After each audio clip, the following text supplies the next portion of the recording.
Rafael, para a gente começar aqui, eu queria que você falasse um pouquinho o que era a Companhia Paulista. Eu sei que você trabalhou alguns ramais, e explicar para a gente também o que eram as ramais, né? Porque talvez as pessoas não tenham conhecimento do que era isso. Fala para a gente o que era a Companhia Paulista, o que era constituído, né? Todo esse complexo ferroviário. Não existia só a Companhia Paulista, existia Sorocabana, Mogiana, outras empresas. Mas se puder falar um pouquinho para a gente. Sim. A Companhia Paulista, numa visão um pouco mais direta, ela foi como é que eu posso dizer? Uma das não, né? Foi a melhor ferrovia do Brasil, se não uma das melhores do mundo. Inclusive na década de 50, ela foi considerada uma das melhores ferrovias do mundo, ficando atrás da Pennsylvania Railway dos Estados Unidos, porque ela competia com a América, competia com a Europa, em questão de pontualidade e prestação de serviço, tá? A Companhia Paulista era uma coisa sem comparação. Acredito, na minha opinião, que até hoje, ferrovia nenhuma no Brasil conseguiu bater e nem vai conseguir bater o que foi a Companhia Paulista de Estradas de Ferro, tá? Uma grande das características de ferrovias antigas era a prestação de serviço de qualidade, de uma certa maioria delas. Companhia Paulista, São Paulo Railway e assim por diante.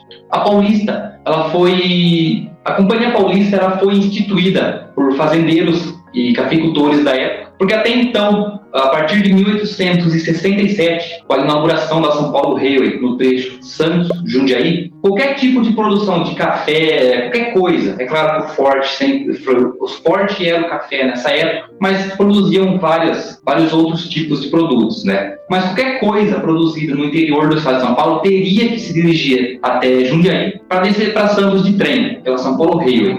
A São Paulo Railway ela ganha a concessão até a vila de São João do Rio Claro, que é o município de Rio Claro, porém os administradores da São Paulo Railway, os ingleses, né, já satisfeitos com o enorme lucro que eles estavam tendo e viriam a ter durante quase 100 anos de concessão, né? Não chegou a dar 100, mas foi quase isso, mais ou menos, né? Porque qualquer coisa tinha que passar pelo São Paulo Railway na época, não tinha escolha. Então, vamos ficar só até a Jundiaí, porque, querendo ou não, tem que passar pela gente, né? E os fazendeiros da região do interior do estado de São Paulo, a gente tem que chegar até o trem. Por que o trem tem que chegar até a gente, né? Com a inauguração da São Paulo Railway em 1867, os fazendeiros se viram sem escolha, porque se a gente tem que ir até o trem, porque o trem não pode vir até a gente, né? Em 30 de janeiro de 1868 é dado viabilidade à construção de uma nova ferrovia em direção ao interior, sob gestão de Saldanha Marinho, então presidente da província do estado de São Paulo. É fundada a Companhia Paulista de Estradas de Ferro. O primeiro trecho da Paulista foi o trecho Jundiaí-Campinas, inaugurado em 1872, e daí para frente foram só havendo inaugurações, como em 1875 a linha já atingia São João do Rio Claro. Em 1876 é iniciada as obras do ramal do Mogi Guaçu, no qual posteriormente viria a se tornar o ramal de Escalvado, foi linha-tronco durante o tempo e assim por diante. Interessante, né, que a Companhia Paulista, uma empresa que ela chegou até nos rincões do interior do estado de São Paulo, né? Foi uma empresa ferroviária muito grande, né? Sim, ela tinha diversos ramais, a linha-tronco dela era extensa, tinha o tronco oeste, o tronco leste, né? Grande parte eletrificada, outra parte não. A Paulista ela era uma grande artéria do estado de São Paulo. Interessante, porque ela comunicava todas as regiões do estado de São Paulo. E é interessante porque uma coisa que você comentou, que eu acho importante enfatizar, que as ferrovias, as estradas de ferros, elas foram construídas para transportar café, que era o principal produto econômico da época, né? Depois que veio essa questão do transporte de passageiros, né?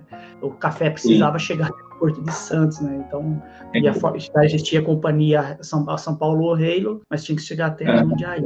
Então, é muito importante, porque as pessoas acham que a ferrovia surgiu para transportar pessoas. Não, a ferrovia surgiu para transportar café no Brasil. Até tem um ditado que diz que os políticos da época, deputados, né, falavam que não era estrada de ferro, era estrada de ouro, porque era muito caro, né, construir uma ferrovia, né? Até hoje né? A sua instalação é muito cara, mas a sua manutenção é muito mais barata em relação ao transporte terrestre. é até uma questão importante de a gente falar, né? Como que pode um país de dimensões continentais como nós sermos dependentes do transporte rodoviário em relação a países como Estados Unidos, Rússia, que eles têm uma malha ferroviária muito grande. É muito interessante isso, que esse tema, né, da questão das ferrovias é um tema tão atual. Você vê, os caras estavam discutindo isso lá no século XIX e isso ainda hoje repercute, né?